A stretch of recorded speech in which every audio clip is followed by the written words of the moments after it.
What's up, guys? Curry Airsoft here, and I'm doing an airsoft shooting review on the Scar. I'm gonna be shooting from 30 feet away with 25 gram BBs. So yeah, let's get started.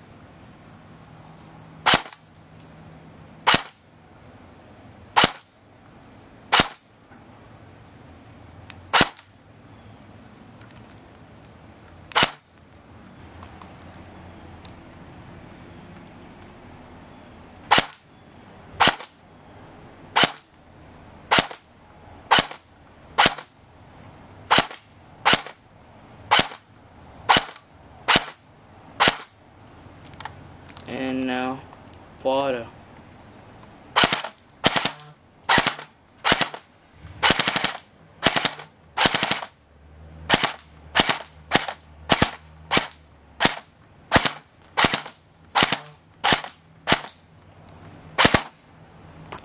And that's it.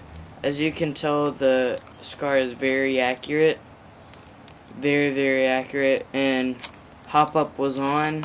So yeah. Rate, comment, subscribe. Thanks.